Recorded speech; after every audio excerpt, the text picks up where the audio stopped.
read the story of a man who lived through the Great Depression.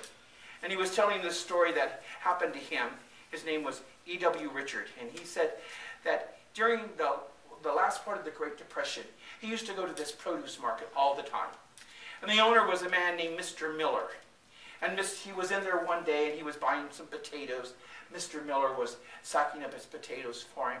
But he noticed a young boy of about 8 years old, obviously very poor, didn't have the best clothes on, and Mr. Miller struck up a conversation with the boy. And he said, "Barry, how are you doing?" And Barry said, "Oh, I'm fine, Mr. Miller." And he says, "How's your mom?" He goes, "Oh, my mom's getting much, much better. Thank you, Mr. Miller."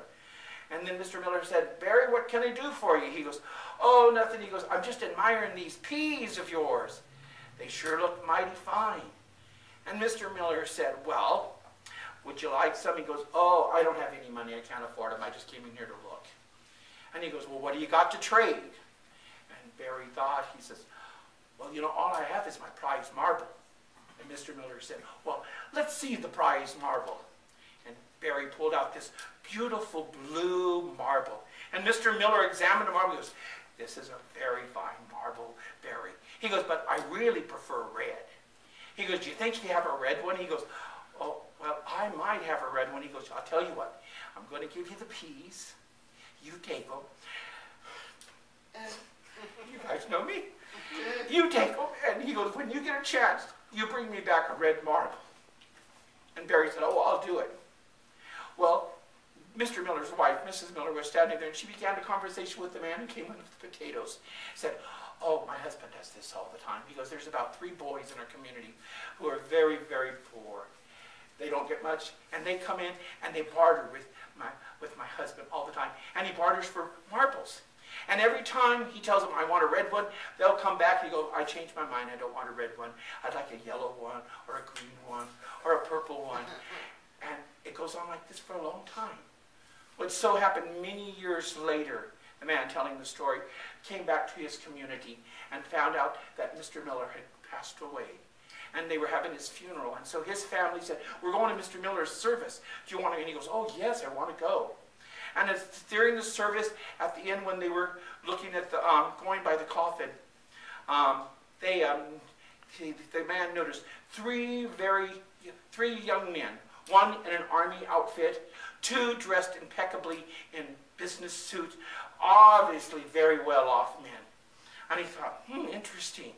And then when it was his turn, he began talking to Mrs. Miller. And he says, "I remember years ago, and I was in your store, your husband used to barter for marbles." And she goes, "Oh yeah." She goes, "You know what? Those 3 young men that were just here are the 3 young men that he bartered with." And she said, "Oh, come with me." And she took him up to the coffin where Mr. Miller was laid out beautifully. And she said, she goes, "I had a nice conversation with the 3 young men. And they said, 'Now we can finally pay our debt to Mr. Miller that he's gone.'" And she reached down and held up his hand, and there were 3 beautiful red marbles. Aww. Mr. Miller was an overseer, not an overlooker. And saints, that's how it is to be with us. Let's be overseers, not overlookers. There are so many people out there that are hurting, and we have the greatest message in all the world to declare to them. Hey, we may not be the richest people, we may not be the most healthy people, but we have the people with the best message. I believe that with all of my heart, saints. I do. I think it's important for us to understand that. And when we begin to focus on the Lord, then we're able to focus on others in the way that the Lord wants us. You know, Jesus said, "They will know that you are my disciples." By what? By your love. By your love. And we begin to minister to those as God directs us to. One other story. I have a million of them. Most of you know. A nurse took the Marine by his hand and escorted him to the room and sat him down in front of an elderly gentleman that had recently had a heart attack and wasn't expected to live. The Marine took the old man's hand And I believe Jerry sent me this because it's a beautiful story. The Marine took the old man's hand, and you know, and the old man kind of woke for a moment, and you know, didn't say anything, but he was happy that the young man was there because he'd been calling for his son. And so the Marine sat there all day, all night, holding the man's hand and talking to him and everything.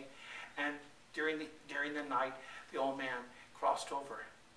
And the nurse came in and talked to the Marine, and told the Marine, and the Marine said, you know, when you get a moment, I need to talk to you. And she came back in, and she began talking with the Marine, and the Marine said, who was the man that I was sitting with?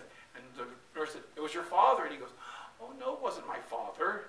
She goes, it wasn't? He goes, no. He goes, I was sent here to talk to a man about his son who was killed in action in Afghanistan. And she said, oh, my goodness. She goes, well, why'd you sit there the whole time? She goes, and they said, well, it was apparent he was looking for his son. Because he didn't recognize anybody, I thought I'd fill in and be his son for the evening. And hopefully give him some encouragement. And then she said, well, who were you looking for? She goes, who were you looking for? And he said, a Mr. William Gray. And he goes, well, who's the old man that crossed over? And she said, Mr. William Gray. Oh. Are we overlookers? Are we overseers? It's up to us.